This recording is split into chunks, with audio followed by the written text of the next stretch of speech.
প্রিয় দর্শক, নতুন একটি গুরুত্বপূর্ণ ইন্টারেস্টিং ভিডিও নিয়ে আমি হাজির হয়েছি। আজকের যে ভিডিওটি নিয়ে আলোচনা করব সেটি হচ্ছে রেডমি 10, যেটা বাংলাদেশের বাজারে এখনও লঞ্চ করা হয়নি। আমরা দেখেছি মালয়েশিয়া বা ইন্ডিয়াতে রেডমি 10 প্রাইম নামে লঞ্চ করা হয়েছে। তো আমি ব্যক্তিগতভাবে শাওমি বাংলাদেশকে কাছ থেকে খবর নিয়েছি সেটা বাংলাদেশে কবে লঞ্চ করা যেতে পারে। তো ওনারা বলেছে যে এই মাসে আসার কথা ছিল, কিন্তু বিভিন্ন জটিলতার কারণে আগামী মাসে মানে অক্টোবরের শুরুর দিক থেকেই লঞ্চ করা হতে পারে। এই ফোনটি ভালো একটি ফোন, আমরা অনেকেই রিভিউ দেখেছি টেকসাই গায়ে এবং স্যামজোন থেকে আমরা অনেক রিভিউ বা অন্যান্য টেক চ্যানেল থেকেও আমরা রিভিউ দেখেছি। আশা করি আমার ভিডিওটি শেষ পর্যন্ত দেখবেন, কারণ আমি একটা ভিন্ন বিষয় নিয়ে আলোচনা করব।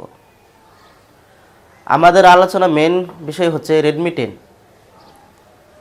আমরা অনেকেই 10 থেকে 15,000 টাকার মধ্যে ফোন কিনতে অভ্যস্ত, এবং এই বাজেটে আমাদের জন্য সর্বশ্রেষ্ঠ একটা ফোন আমরা খুঁজতে চেষ্টা করি। কারণ আমরা যারা এই বাজেটে ফোন খুঁজি তারা এই বাজেটের মধ্যেই থাকতে চাই। 16-17 ওই দিকে যাওয়া আমাদের জন্য খুব কষ্টকর। তো রেডমি 10 এই 15,000 টাকায় ভালো হবে কিনা জানি না, বাংলাদেশে 15,000 টাকায় লঞ্চ হবে কিনা, তবে 18-র উপরে লঞ্চ করা হবে এতটুকু বুঝতে পারতেছি, আপনারাও বুঝতে পারছেন, কারণ বাংলাদেশে বিভিন্ন ধরনের ব্যাড ট্যাক্সের ব্যাপার রয়েছে। তো রেডমি 10 ভারতে লঞ্চ করা হয়েছে রেডমি 10 প্রাইম নামে। এখানে তেমন কোনো আপডেট নেই। আমরা বিভিন্ন টেক চ্যানেলে বা বিভিন্ন টেক রিভিউরা যেভাবে হাইলাইট করতেছে যে রেডমি 10 গুড কন্ডিশন, গেমিংয়ের জন্য খুব ভালো, ব্যাটারির জন্য খুব ভালো, আলতু ফালতু অনেক কথা বলতেছেন। কিন্তু এখানে আমরা যারা 15,000 টাকায় ফোন কিনবো, 15,000 টাকা আমাদের জন্য খুব একটা কষ্টের টাকা। আমরা যখন একটা ফোন কিনি তখন আমরা খুব কষ্ট করে জমাই, অনেকে আছে আসা যেতে পারে, কিন্তু আমরা যারা এই বাজেটে ফোন কিনতে চাই তাদের জন্য এই 15,000 টাকা আমাদের জন্য ভালো একটা প্রাইস। তো রেডমি 10 বাংলাদেশে যদি লঞ্চ করা হয় আশা করি 15 থেকে 17,000 টাকার মধ্যে যেন লঞ্চ করা হয়। এবং এখানে তেমন কোনো আপডেট নেই। আমরা জানি এখানে ফুল এইচডি প্লাস ডিসপ্লে দেওয়া হয়েছে এবং এখানে 6.5 ইঞ্চি ডিসপ্লে দেওয়া হয়েছে। কালার মোটামুটি ভালো, তবে ভালো বলা যাবে না, এই বাজেটে কিন্তু যায় না। কারণ এখন 15,000 টাকা অনেক টাকা। এখন 15,000 টাকাতে অন্যান্য ব্র্যান্ড অনেক কিছুই দিচ্ছে, সেক্ষেত্রে 15,000 টাকা এই ডিসপ্লে আরও আশা করা যেত। বিশেষ করে যদি ভিডিও রেকর্ডিং যদি 4K দিত তাহলে আরও ভালো হতো। ক্যামেরা এখানে দেওয়া হয়েছে, যেটাকে ওরা হাইলাইট করতেছে 50 মেগাপিক্সেল ক্যামেরা। বিশ্বাস করেন, শুধু নামই 50 মেগাপিক্সেল ক্যামেরা এখানে। কারণ এখানে কোনো ক্যামেরা ফটোর ভিতরে কোনো ধরনের আপনার এমন কোয়ালিটি দিবে না যেটা আপনার মনে করেন 48 মেগাপিক্সেল ক্যামেরা থেকেও ভালো, এমনটা নয়।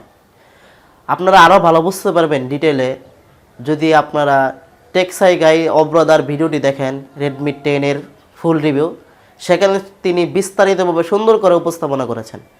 এই যে 50 মেগাপিক্সেলটাতে নামে ক্যামেরা, সেই ভিডিওটা দেখলে আপনারা আরও ভালো বুঝতে পারবেন। 2 নম্বর, এখানে মিডিয়াটেক হেলিও G88, এই প্রসেসরটা পুরনো একটি প্রসেসর, কিন্তু তারা এটা নতুন করে লঞ্চ করে বাজারে হইচই সৃষ্টি করতেছে এবং মোবাইল কোম্পানিরাও এই প্রসেসরটা লাগিয়ে তারা মোবাইলের দাম আরও বাড়িয়ে দিতেছে। বিস্তারিত বলতে এখানে কোনো আপডেট নেই। হেলিও G85 প্রসেসরটাই ওনারা জাস্ট 64 মেগাপিক্সেল ক্যামেরা সাপোর্ট দিয়েছে, আর এখানে আপনার নতুন প্রসেসর ভাবে হিসাবে ওনারা তুলে ধরছে। আর এখানে আরেকটা যেটা আপডেট করা হয়েছে, সেখানে আপনার ক্যামেরাতে একটু আপডেট করা হয়েছে। তাছাড়া এই প্রসেসরটা শুধুই হেলিও G85 প্রসেসরই, এখানে আর কোনো ধরনের আপডেট নেই। সুতরাং আমরা ধরে নিতে পারি এই প্রসেসরটা হচ্ছে হেলিও G85, শুধু 64 মেগাপিক্সেল ক্যামেরা সাপোর্ট দিয়েই তারা নতুনভাবে এটা লঞ্চ করেছে। এটা আমাদের জন্য সতর্কনীয় বার্তা। আপনারা যারা এই মোবাইলটা কেনার আগে যাচাই করব শুধু দামে বা রেডমি 10 এই দিতেছে সেই দিতেছে কে কী বলতেছে সেটা না দেখে আপনারা আগে যাচাই করবেন এই ফোনটা কেনার আগে এই ফোনে যা আছে অন্য ফোনে কীরকম আছে বা অন্য অন্য রিভিউরা কী বলছে বিষয়টা যাচাই করবেন। 3 নম্বর হচ্ছে আপনার এখানে ব্যাটারি এখানে 5000 দেওয়া হয়েছে, 18 ওয়াটের ফাস্ট চার্জার দেওয়া হয়েছে। এখানে 18 ওয়াটের ফাস্ট চার্জার বর্তমান সময়ে যায় না, কারণ যেহেতু বাংলাদেশে ফোনটি লঞ্চ করবে মিনিমাম 18,000 টাকার উপরে লঞ্চ করা হবে। সেক্ষেত্রে এখানে 18 ওয়াটের ফাস্ট চার্জ সাপোর্ট দেওয়া ঠিক হয়নি। মিনিমাম 30 ওয়াট বা 20 ওয়াটের চার্জার সাপোর্ট দেওয়া উচিত ছিল Xiaomi বাংলাদেশের পক্ষ থেকে। তারপর এখানে আছে ডাটা স্পিড EMCC 5.1, এটা যায় না, কারণ এখন আমরা মোবাইল থেকে অন্যান্য ল্যাপটপে কম্পিউটারে আমরা ডাটা ট্রান্সফার করি অনেক। যদি EMCC 5.1 হয় তাহলে স্পিডটা অনেক কমে। যদি USB 2.0 দিত তাহলে আরও ভালো হতো। দেখা গেছে আমাদের জন্য ডাটা ট্রান্সফারের জন্য এখানে খুবই একটা ডাউনগ্রেড হয়ে যায়। যেটা আমাদের নিত্য প্রয়োজনে বেশি দরকার সেটা তারা আমাদেরকে কম দিয়ে, যেটা আমাদের দরকার কম হেলিও G88, এটা আমাদের কোনো দরকার ছিল না, G85 দিলেও হইতো। সেখানে তারা একটু বাড়িয়ে দিয়ে দামটা দ্বিগুণ দিয়ে তারা আমাদের থেকে এইভাবে টাকা নিয়ে যাচ্ছে, কিন্তু আমরা তা বুঝতেই পারি না। আমরা শুধু মনে করি নতুন ফোন রেডমি 10 এই দিছে সেই দিতেছে। দোকানে গেলে তারা যেভাবে আমাদেরকে আটকায় ধরে, যেভাবে আমাদেরকে বেরিয়ে ধরে, মনে হয় তাদের কাছ থেকে এই ফোনটাই সেরা ফোন, বাকি যারা ফোন লঞ্চ করে তারা কোনো ফোনই ভালো না। বিষয়টা মাথায় রাখবেন। 3 নম্বর হচ্ছে এখানে আপনার ফিঙ্গারপ্রিন্ট সেন্সর। এখানে ফিঙ্গারপ্রিন্ট সেন্সর সাইড মাউন্ট দেওয়া হয়েছে, সেটা মোটামুটি ভালো, এবং দাম তো বললাম বাংলাদেশে কমসে কম 18,000 টাকার উপরে হবে। তো সুতরাং বোঝা যাচ্ছে যে এই ফোনটা আসলে নতুন কোনো ফোন নয়। এখানে আপনারা একটু নতুন একটা ডিজাইন পাবেন, একটা পাঞ্চল ডিসপ্লে পাবেন, বাকি সব হেলিও G85 এর মতোই।